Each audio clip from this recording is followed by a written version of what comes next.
So clearly, from what you're saying, it's very evident that stay-at-home mums are mostly undervalued and appreciated. And I think, personally, I think it's still, unfortunately, still what the society still seems to... I think it takes a lot for someone to actually stop and think it's the hardest job. You know, hardest job, most underpaid. And there are other things that are tied to this. So I guess the next question really is, how do you deal with low self-esteem in all of this? Because if your husband was to come home and say, what have you been doing? It definitely does have its knock-on effect on your emotions and how you feel. How do you then manage your, kind of self-esteem in this process? I think it's helped that it helps when you speak to other women, because you learn that like you're not the only one who's going through that. I didn't really have that many people around to speak to about it, but I did have podcasts. So I'd listen to women in business and what they go through, and it would console me, it would comfort me, and just make me think, okay, well, it's okay, but you have to keep going.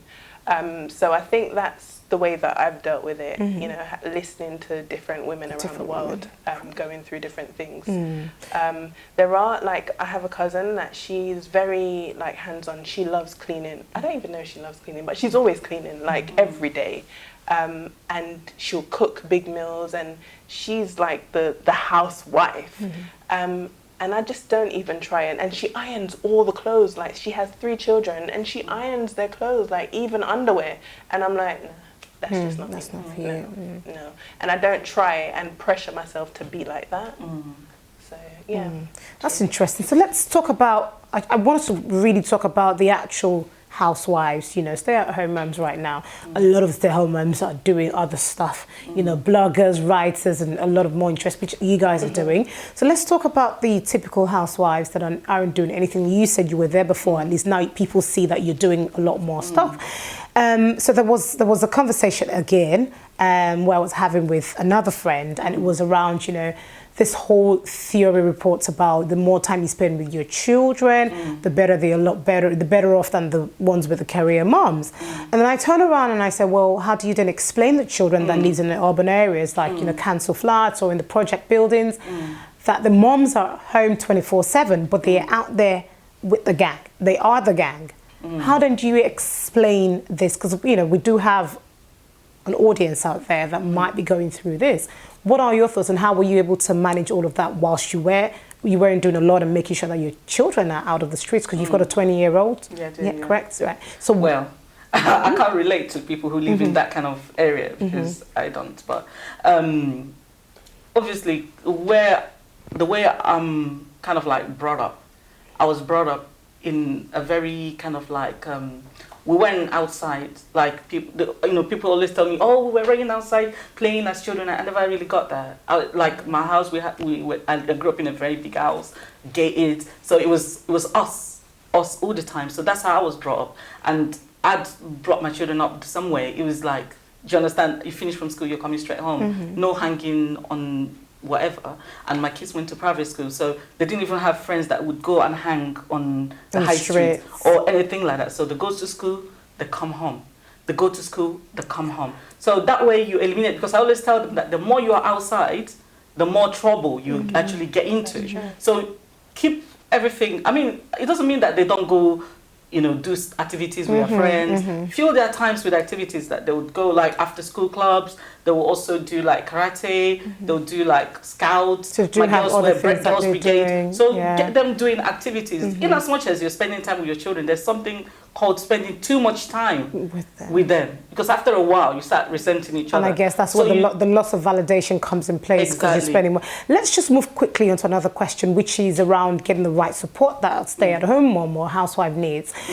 So I'd say, my question to you would be, do you feel like you get enough support from your other halves with the children, or is it a case where you're at home, that's your job, I just go out to get the money? But you see, with me, I know my weaknesses, and like you, I'm not great, in as much as I love cooking, but I'm not great at house chores. So I know that you ladies are sport ladies, aren't you? No, but you see, you need to understand your weakness, and you need to be, which is the reason why I'm very hardworking. I know that this is something I can do. So if I can do it, I'll pay for someone to come and do it. Do you understand what I mean? So I have someone who comes in to clean. But that's for the me thing. and stuff like that. But that's the thing. It's because you have something that you're doing. There are a lot of women out there that can't afford. Yeah.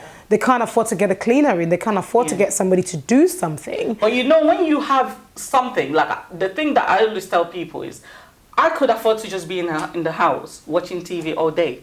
But I know that if I did that, I won't be able to pay for the life I want. Do you understand? So because of the life I want, I know that it's a high price to pay. It's a sacrifice I have to make. Do you understand what I mean? So it's not anything about, it's not like I don't know, there's some people who, due to circumstances, they can't afford to do certain things, they have to do it for themselves. But I believe that there's something that you can do regardless. Add value to be add able value to to get who you are something. and bring in something. I know that I don't want to clean. Do you understand what I mean? And because I know I don't want to do it, I don't have a choice. Like when I see my bills coming in, I don't have a choice. Even if I feel sleepy, I'm going to be out there hustling to try and make up for the things that I have to pay for. I quite like the angle you've come. That's the way I like how you've kind of brought it into, you can be a stay-at-home mom, and I'm glad you guys are doing something, but you still have to kind of hustle and do something on the side to at least have some level of income coming in as well. And that's really, I mean, I think because even a stay-at-home mom could do like drop-offs for other children, for other mothers,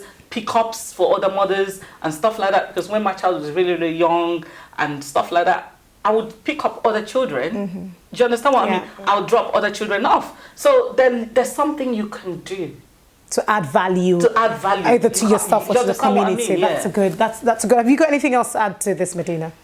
No, just quickly and briefly. Not really. I was actually just agreeing, and I was actually thinking that when I was, because my job, it fluctuates. There's seasons when I am busy and I am like out of the house, and there's seasons when I'm not, and I can focus more on the admin side. But when I was busy, I actually did have a cleaner come in, and it really does help. And then it also, like, I can actually go in and look at the house and think, and then I see we did the same. And I can focus on work, and that's good. I don't always have that luxury, unfortunately. I don't. And even though I work hard, like the income sometimes doesn't equate to that. Let's you know, kind of lighten the environment up a little bit. Surely with all of this, there must be something exciting about being a mother or being a stay-at-home mother. So let's talk about that. Let's talk about the things that the career mums are missing from just being at home. So what are your highlights? Just quickly, what are your highlights of just being a stay-at-home mum, just working from home? I actually believe one of the highlights is being free of guilt. You know, like that time when you couldn't get time off to go for school meeting, watch the plays and things like that. You can dictate your own time. You have time to, you know, do those things. You can just move around things that you have to do because you're the one in charge of yourself, you're your own boss and stuff like that. Because I remember one time, like, I attended all her plays, but there was just one particular play I didn't get to attend when she was in, I think she was in year 4. Do you know my 20-year-old still talks about that till tomorrow? She's like, oh, Mom, that play, you didn't come. I'm like, oh my God, just that one. Just that and I attended every other thing. How about you, Medina? I actually do love that. I love the fact that I can actually take my daughter to nursery. And I love the fact that I can take her home and give her a good, healthy meal rather than just a quick, ready meal. So I do value that. And I do value the flexibility that if she has an appointment, that I can take her and I can see how she's developing, watch her well-being. If they had a nativity play in December, and I went, and I was like, if I was working for someone, if I was a career woman, then I wouldn't be able to do that. Like, I like the fact that I can tell her off and be there to discipline her and even read her books in the evening. So that's really good, and she looks forward to reading books together. So I love that side of it. So I can tell that there is a sense of achievement in what you guys are doing.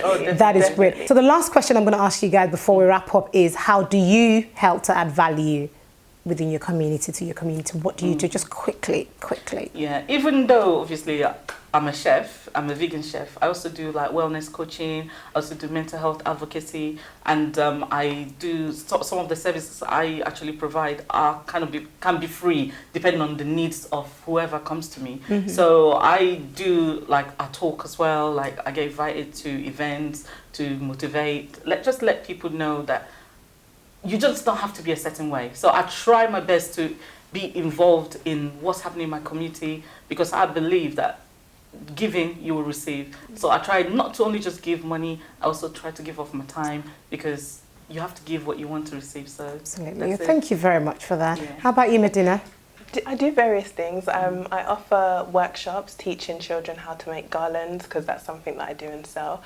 And also, I was just thinking that I've actually given other women encouragement to start their business and to just push for what they want, to start up an Instagram account and to do I've given everything that I've learned and what I have done for my business to them, one woman in particular.